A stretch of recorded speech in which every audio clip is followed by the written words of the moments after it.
What we're looking at here is a set of intake manifold gaskets, and these actually came off of a 98 Pontiac Grand Am with a 3.1 liter V6.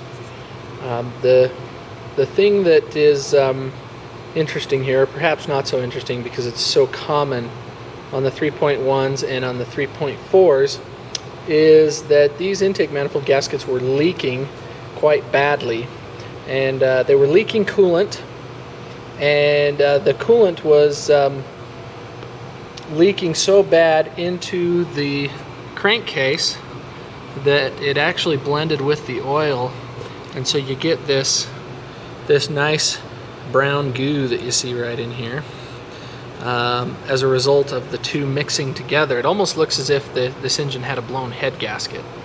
But if you look at the passageways or the gasket areas around where the coolant passageways are, like here, okay, over in here, these areas were leaking. Same thing on this one here, and just all around up in here. And that was leaking down into the valley of the block, down onto the camshaft, and then making its way down into the crankcase. This one over here is by far the worst. Now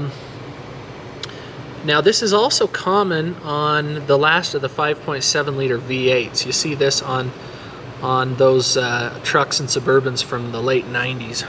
A lot of people out there attribute this deterioration of the gaskets to the problems associated with Dexcool.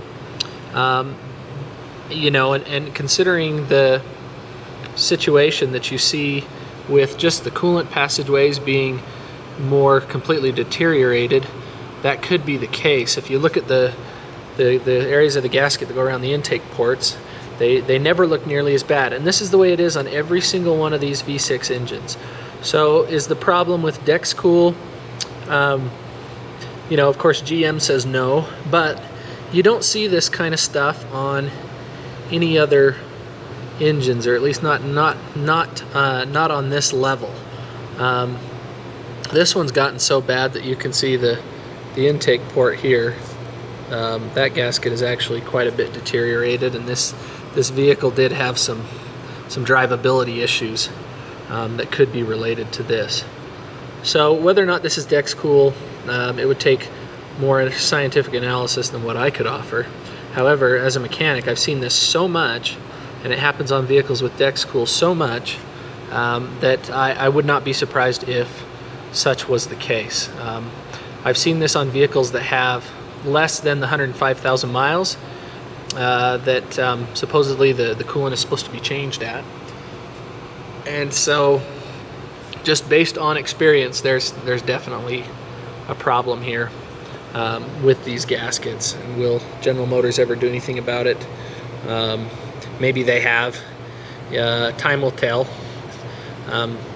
Obviously some of these engines aren't much in use anymore, although this engine is related to the 3.9 liter V6, which is still a modern engine in the General Motors lineup. So if we see it on the 3.9s, maybe it's not fixed. I would suspect they've probably got it fixed by now, but only time will tell.